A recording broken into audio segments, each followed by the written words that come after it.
Hello, welcome to Mahamana academy. जैसा कि हमने लास्ट टाइम ये यहाँ पे ख़त्म किया था, हमारा एक टॉपिक उसमें रह गया था, प्रोडक्शन पॉसिबिलिटी कर्व।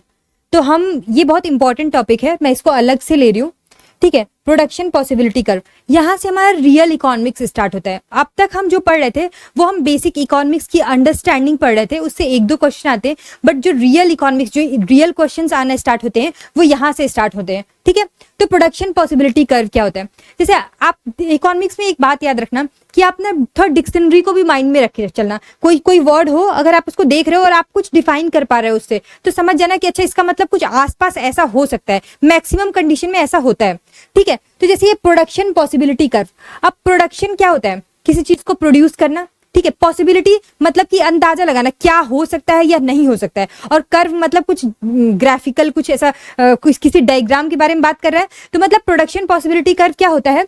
ये दिखाता है कि जो हमारे पास टेक्नोलॉजी अवेलेबल है, जो हमारे पास रिसोर्सेज अवेलेबल हैं, ठीक है, उससे हम क्या मतलब एक टेक्नोलॉजी या एक रिसोर्स को यूज करके डिफरेंट गुड्स को प्रोड्यूस किया सकता है एक टाइम पे, लेकिन हम क्या उन डिफरेंट्स में से क्या एक चूज कर रहे हैं, उसको हम बोलते हैं प्रोडक्शन पॉसिबिलिटी कर्व, ठीक है। उसको हम अगर ग्राफिकली रिप्रेजेंट करते हैं तो बोलते क्या है? Production possibility curve. जैसे अगर आप एक इंडिविजुअल की बात करो, अल्कोहल पीने वाला एक इंसान है, ठीक है, उसको उसकी इनकम 10 रुपीज है, और अगर उसके पास एक बाइक है और 10 किलोमीटर पे अल्कोहल की शॉप है। एक स्टूडेंट है, 10 किलोमीटर बाद एक गेम शॉप है या फिर एक स्टेशनरी शॉप है, और उसके पास भी 10 रुपीज है, तो उसके पास और बाइक भी है, ठीक है। तो उसके पास जो टेक्नोलॉजी है प्लस उसके पास जो रिसोर्स है, उससे वो यूज करके जो स्टूडेंट होगा वो या तो गेम की शॉप पे जाएगा, वो स्टेशनरी शॉप पे जाएगा, ताकि उसको सेटिस्फेक्शन मैक्सिमम मिले। बट जो अल्कोहल पीने वाला इंसान है वो क्या होगा? अल्कोहल की शॉप पे जाएगा। तो मतलब गिवन टेक्नोलॉजी और रिसोर्स से जो वो अल्कोहल पीने वाला उस 10 रुपीज का और भी कुछ खरीद सकता था,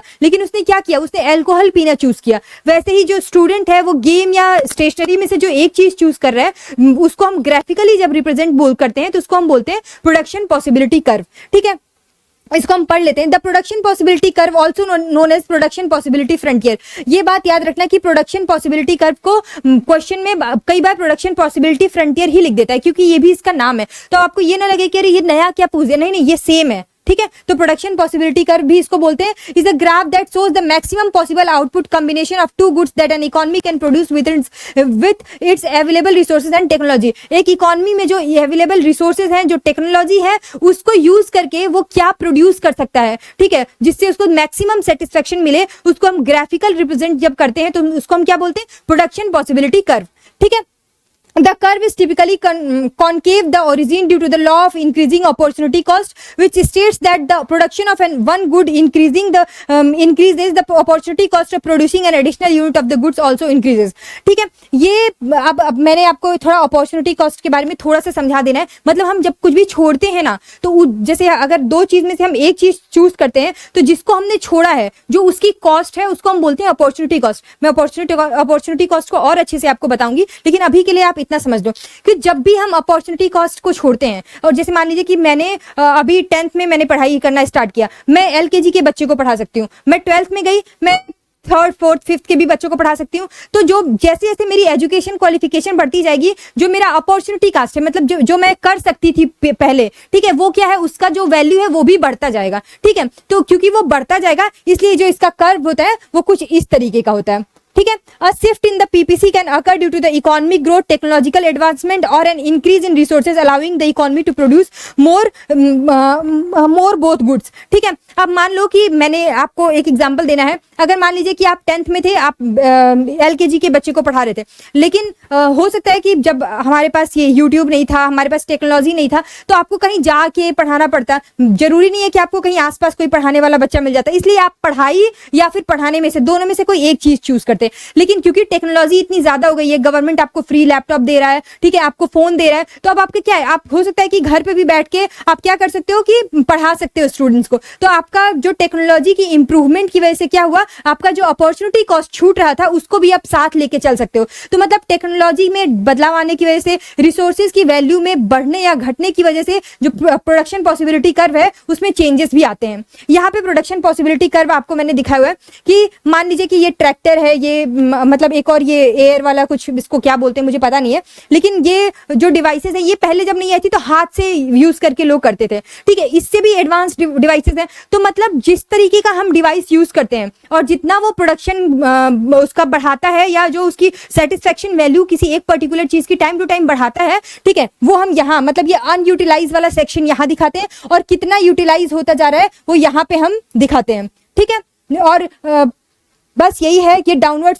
स्लोप होता है। मैंने दो एग्जांपल लिए, कैपिटल गुड्स का और एग्रीकल्चर गुड्स का, ठीक है।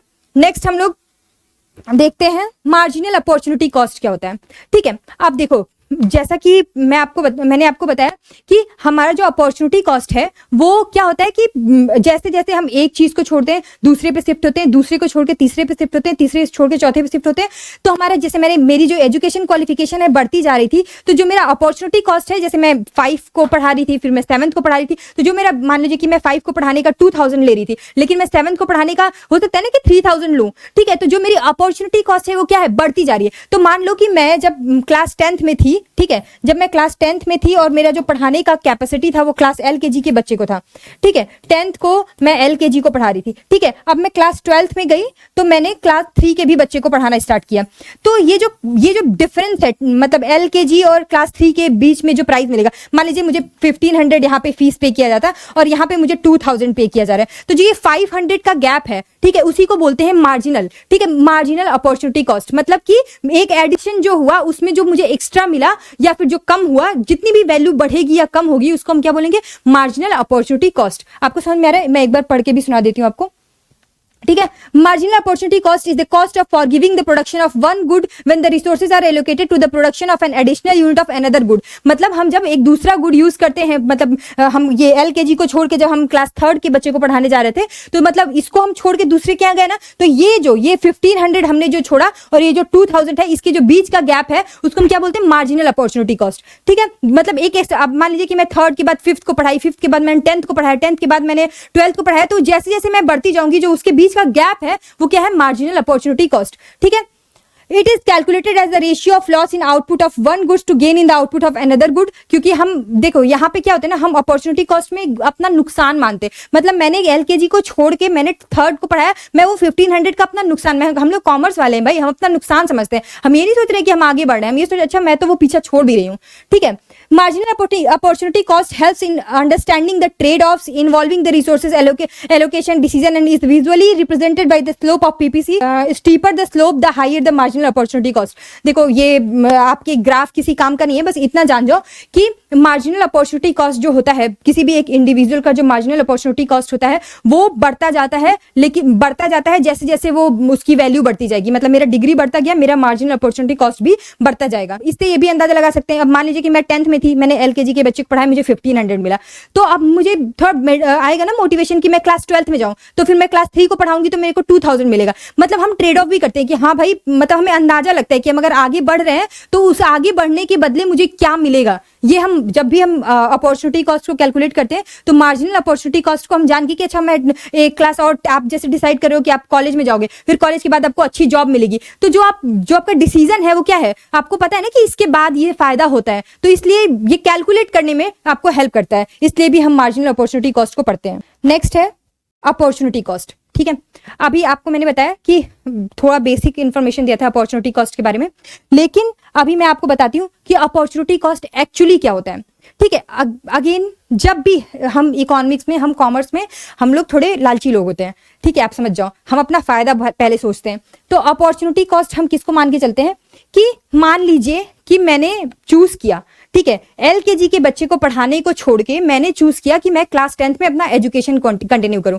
मेरी कैपेसिटी है कि मैं LKG, मैं 2, मैं 3 के बच्चे को पढ़ा सकती हूँ, लेकिन मैंने उसको छोड़ के मैंने पढ़ना चूज किया। तो मैंने जो पढ़ना चूज किया और उसके बदले में जो मुझे फीस मिल सकती थी वहां से, जो वो फीस का वैल्यू है वो अपॉर्चुनिटी कॉस्ट होता है, ठीक है। आपको बेसिक एक बात इतना समझ जाओ, opportunity cost is the value of next best alternative that must be sacrifice to obtain something else. मतलब मैंने 10th की डिग्री फाइंड आउट करने के लिए क्या किया, जो बेस्ट हो सकता था, मतलब 1500 या 2000 जो मुझे मिल सकता था वो मैंने छोड़ा, ठीक है, उसी को हम क्या बोलते हैं, opportunity cost. It refers to the basic economic problem of scarcity and choice where resources are limited and selecting one option means giving up another. मतलब ये वही वाला बात है कि रिसोर्स, क्योंकि मतलब ऐसा नहीं कि आपके पास 24 आवर छोड़ के 40 आवर है, ठीक है, ये भी अपने आप टाइम भी एक रिसोर्स ही है, ठीक है। तो आप क्या कर सकते हो, आप एक दिन में ये डिसाइड कर सकते हो कि मैं क्लास 10th में पढ़ने जाऊं या फिर मैं क्लास 5th के बच्चे को पढ़ाने जाऊं। ठीक है, तो मतलब ये भी बताता है कि जैसे हमारे पास रिसोर्सेज स्कार्स है, कम है, इसकी वजह से हमें क्या होता है, कोई एक बेस्ट को चूज करना पड़ता है कि हम डिग्री लेना चाहते हैं या हम पढ़ाना चाहते हैं।